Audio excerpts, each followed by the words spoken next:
let's go here, Hack. Georgia, Florida, the Gators, who started the season top 10.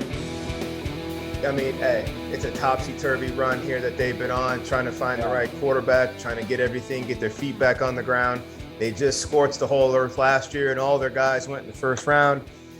They went up against the White Walkers, and this is a very un-Florida schedule, but it is a very Georgia Bulldog result, 34-7. Hack, when you see this, and again, they're not squeaking past anybody. Everybody is getting, they're eviscerating everybody. Anybody can get it. Yeah. Are we learning anything more, or are they just really driving the point home that we are the ones? Well, I mean, I think that we've talked about it and we've hit it enough. And obviously, as I've said since week one here that we've been together, they were my national championship pick, and they've done nothing but prove it. I think that defense, and we can keep beating a dead horse here, but that defense is phenomenal.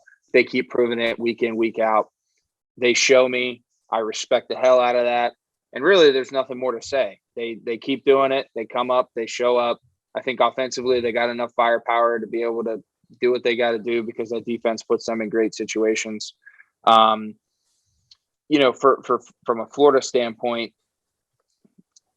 it's just when you're going up against a well-oiled machine, it is hard when you have some turmoil, whether it be uncertainty at the quarterback position. And really importantly at that position, that's something you can't have some uncertainty at heading into a game like this against a team like that. So to me, Georgia did what I expected Georgia to do. And, Florida just happened to be in the crosshairs this week. And I think that's going to be the theme moving forward with Georgia up until that Alabama game and then in the SEC championship game. So, keep going, Uga, keep going. The Trevor, Ken Uga, going right off of what Hack is saying, Uga welcomes Missouri next week at Tennessee, Charleston Southern.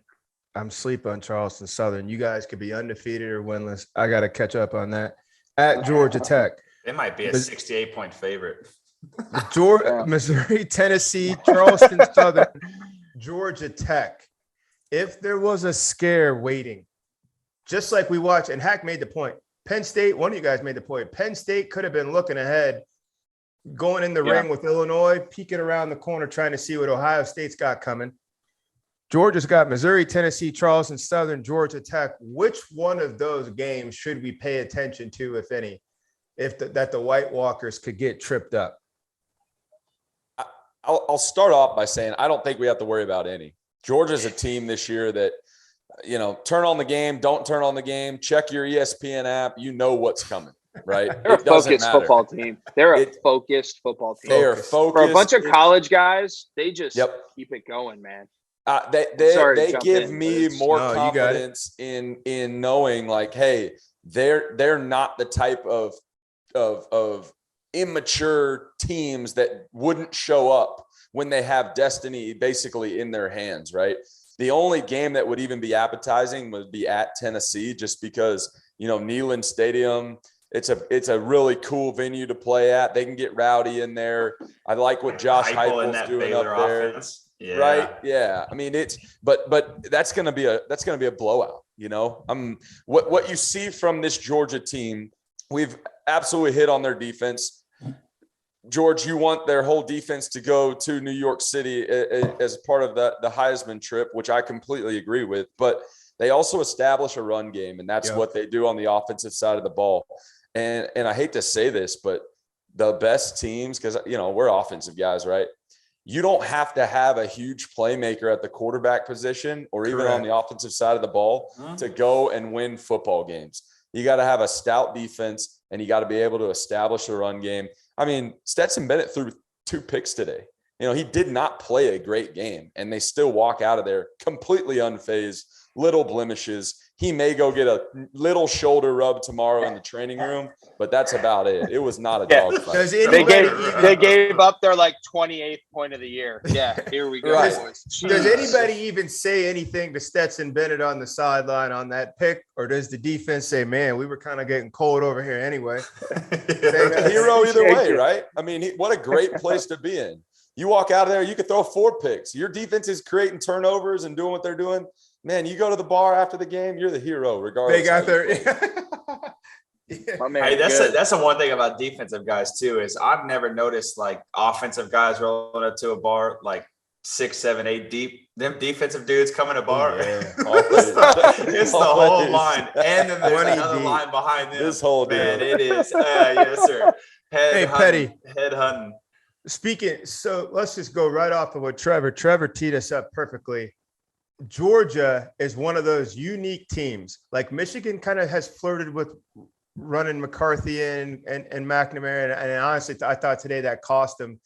I thought they should have just given McNamara the ball the back half. Let him bring you guys home. Yeah. Other teams have kind of played with that. Some just flat make a switch. Here's Georgia down there because it was necessary because of injuries. JT Daniels, we're rolling.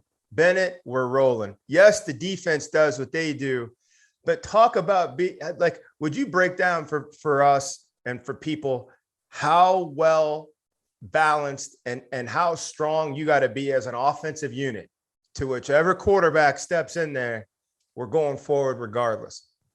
Yeah, well, I mean, I think the one that goes back to the culture thing, right? Because I think if you have an identity as an offense or a defense or just blanketed the team, and you know that, hey, it doesn't matter if Trevor and I or Hack or Isaiah, we're rolling. That says a lot about the team. That says a lot about the coach, the leadership in that world, and specifically for a mature team as well, because there's a lot of egos nowadays. And we were talking about it last week with this whole transfer portal and this NIL thing. You got a lot of these dudes kind of beating their chest at like 15, 16 now. That doesn't matter until you start playing on the field. But when you have cats that have leadership and have been there and done that, and their leadership is throughout just the position groups, not just like, the quarterback, the middle linebacker, the safety, the punter, whatever. I'm talking about leaders throughout each position group. That's when you know that you have something, one that can sustain who's ever in there. And it's kind of a next man up mentality, but that's also what's going to bring you, 2 conference championships and in the playoffs, because it's something that is contagious, and you want to do as best as you can to get to the championship games. And I think that's kind of what we're seeing now.